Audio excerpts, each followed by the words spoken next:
দেখো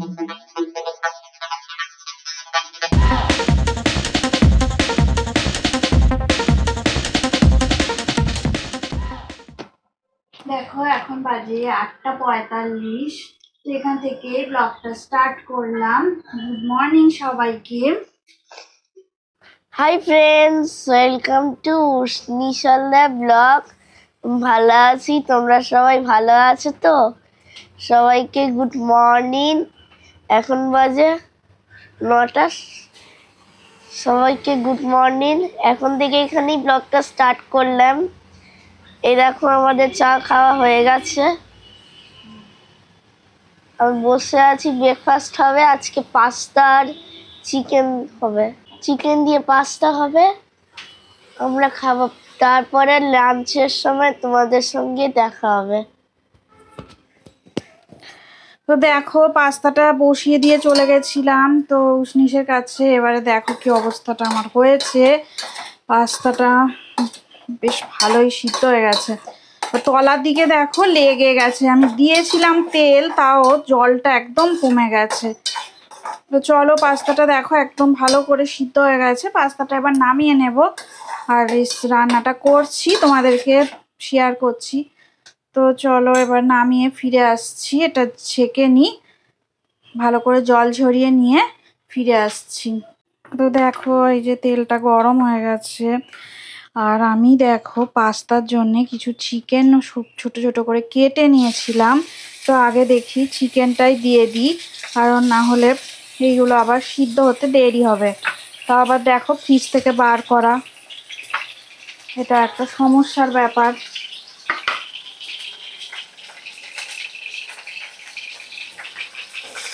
আর গাজর আর বিনস এইভাবে কেটে নিয়েছিলাম, তো এগুলো দিয়ে দিচ্ছি।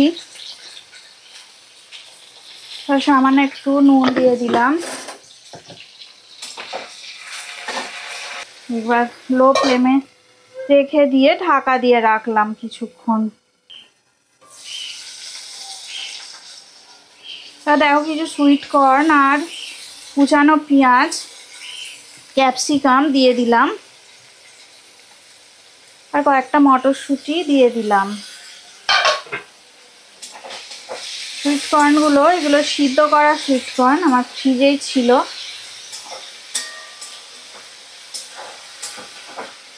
লো ফ্লেমে রেখেই নাড়াচাড়া করে নিচ্ছি। হালকা করে কাঁচা গন্ধটা একটু চলে গেলেই তারপরে আমি এই দেখো সিদ্ধ করে রেখে দিয়েছি, এই জল ঝরানো। তো এগুলো ম্যাকারনি পাস্তা, খুব সুন্দর সিদ্ধ হয়ে গেছে। এই যে দেখো একদম জল ঝরে গেছে, সুন্দর সিদ্ধ হয়েছে। তো এগুলো দিয়ে দেব, আর সস দিয়ে দেব।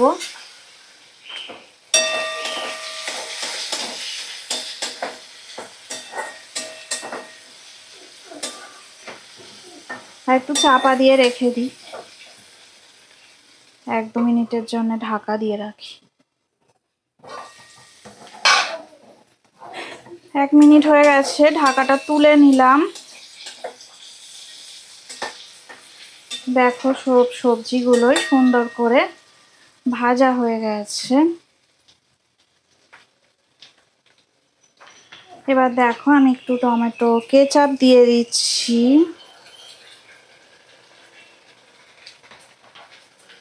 আর এই ম্যাকারনি পাস্তাগুলো দিয়ে দিলাম, সবই সিদ্ধ করা। আর গ্যাসের ফ্লেমটাকে একটু লো করে দিলাম।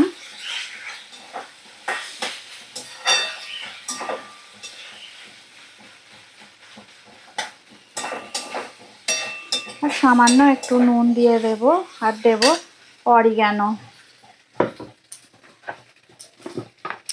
পাস্তা সিদ্ধ হওয়ার সময় আমি নুন দিইনি, তাই জন্য একটু নুন দিয়ে দিলাম।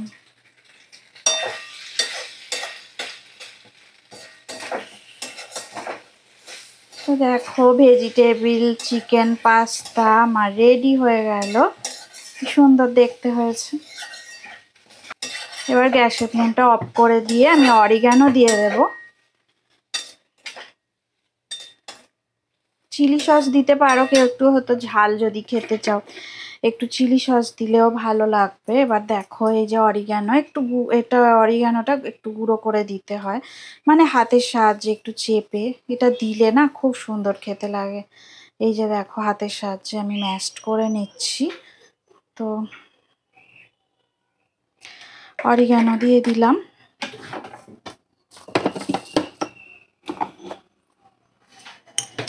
আর দেখো একটু চিলি সস আমি দিয়ে দেবো, একটু ভালো লাগবে।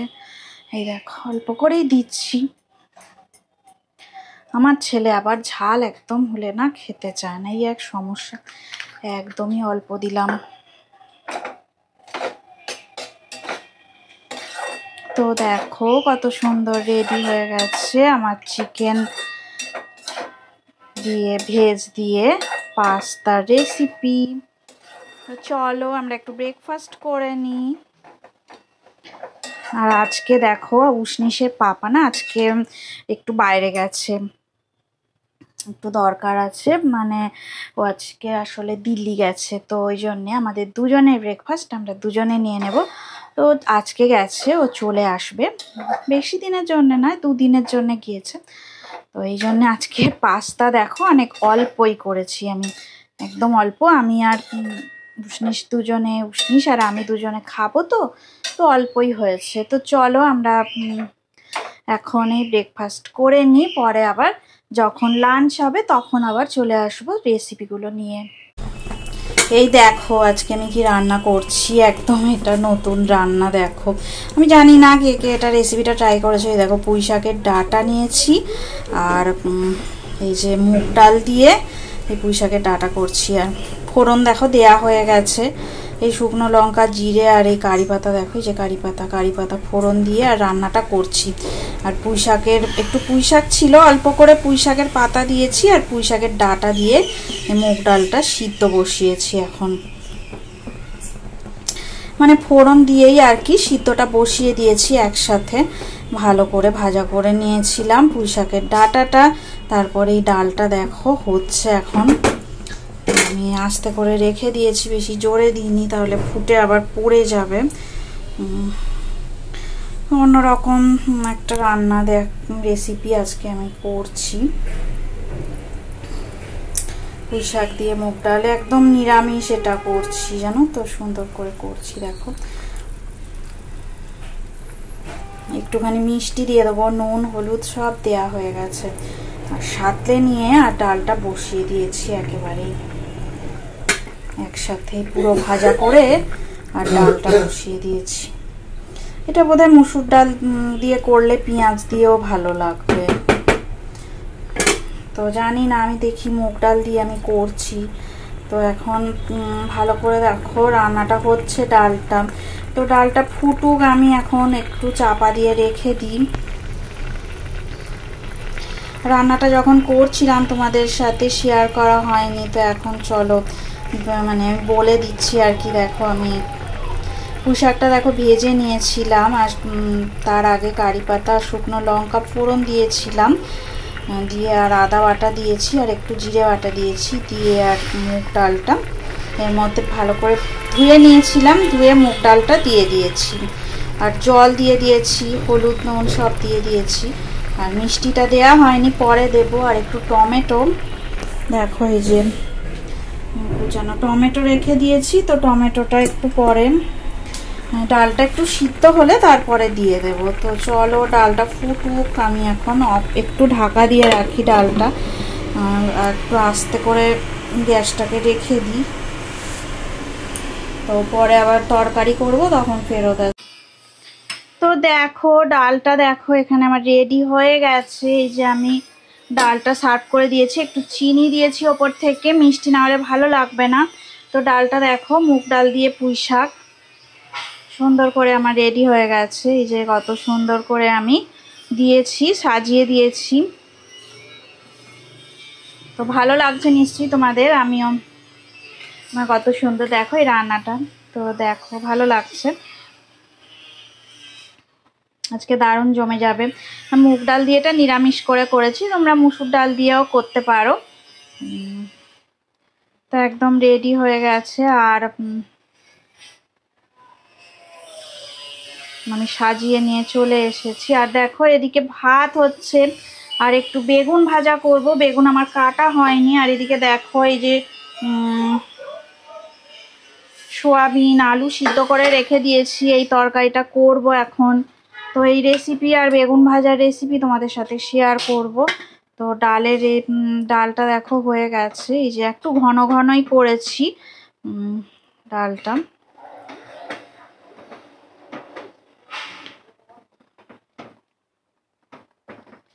একদম রেডি হয়ে গেছে। কত পুঁই শাকের ডাঁটা দেখো দিয়েছি। তো চলো ভাতটা হয়ে মনে হয় গেছে। এবার ভাতটাকেও আমি দেখো এদিকে ভাত হচ্ছে, তো এবারে ভাতটাকেও আমি ঝেড়ে নেব। আর এখানটায় দেখি আমি এখন বেগুন ভাজা আর একটু সয়াবিন করে নিই। তো দেখো এখন বেগুনটা ভাজা করে নিচ্ছি।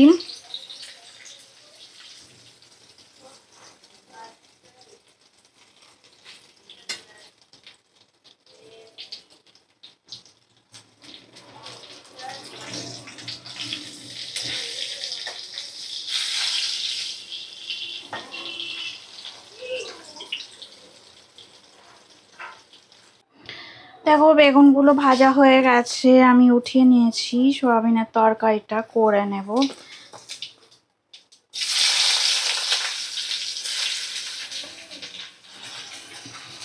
দেখো কাঁচা লঙ্কা আর পেঁয়াজ দিয়ে দিয়েছি। দেখো একটু হলুদ গুঁড়ো দিলাম,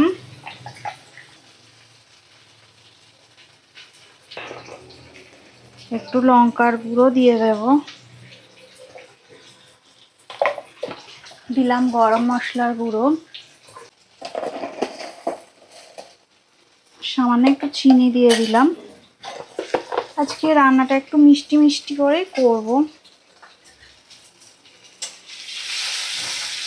সব মশলা ভালো করে তেলের মধ্যে নাড়াচাড়া করে নেব। আর আমি একটু জিরে বাটা দিয়ে দেব, জিরে বাটা দিতে ভুলে গেছিলাম, জিরে বাটা দিয়ে দিলাম। তো দেখো মশলাটা বেশ ভালো কষানো হয়ে গেছে। এবারে দেব আমি দেখো একটু ঝোল করব না, তো সয়াবিন নিয়ে একটু তরকারিটা কষাই রান্নাটা করব। সয়াবিন আলু কষা মশলাটা 2 মিনিট একটু ভালো করে কষিয়ে নিই, একটু ঢাকা দিয়ে কষাই, তারপর জল দিয়ে দেব। দেখো এবার জল দিয়ে দিচ্ছি।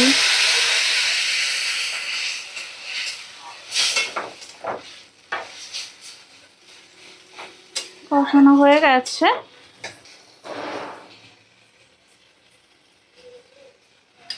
এবার ঢাকা দিয়ে রাখবো।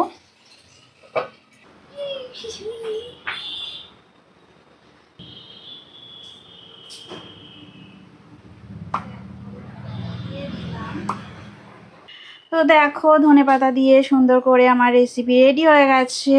তো এইরকমই আমি গ্রেভি রেখেছি, পরে অন্য জায়গায় আমি কড়া থেকে নামিয়ে রাখবো। এখন এটা একটু ঢাকা দিয়ে রেখে দিই।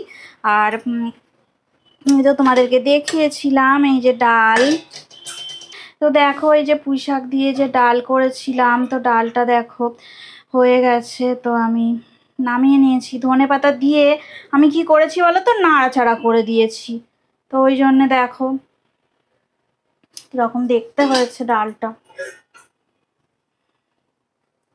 এই যে দেখো দিয়েছিলাম এই যে পুঁই শাকের ডাঁটা, তো একদম সিদ্ধ হয়ে গেছে। দেখো কত সুন্দর হয়েছে। একদম ছোট ছোট যে পুঁই শাকগুলো হয় না, যেগুলো সরু সরু ডাঁটা হয়, ওগুলো দিয়েও করতে পারো। ওগুলো দিলে তাহলে তোমাদেরকে এইভাবে মাঝখান থেকে মানে কেটে নিতে হবে না। আমার অনেক মোটা ডাঁটা ছিল, জন্য কাটতে হয়েছে আমাকে। ডাঁটাগুলো বেশ মোটা মোটা ছিল। তো চলো এই ডাল হয়ে গেছে, আর এটা নিরামিষ একদম। আর এদিকে দেখো এই যে বেগুন ভাজা করছিলাম, তো বেগুন ভাজাও হয়ে গেছে। আজকের এই আমাদের রান্না। আর ভাত তো অনেক অল্পই হয়েছে। এই যে দেখো আমি আর ছেলে দুজন খাবো, তো একদম অল্প ভাত হয়েছে। তো এখন দেখি উষ্ণিস ব্লগটা এন্ড করবে। যদি ভিডিওটা ভালো লেগে থাকে অবশ্যই লাইক করবে, সাবস্ক্রাইব করবে। সবাই ভালো থাকবেন, সুস্থ থাকবেন, আমাদের চ্যানেলে অবশ্যই থাকবেন। Good bye, tata. সবাইকে গুড আফটারনুন। এখন বাজে 1:40। আমি এখানেই ব্লগটা শেষ করে দিলাম। পরের ব্লগে তোমাদের সঙ্গে দেখা হবে। টাটা।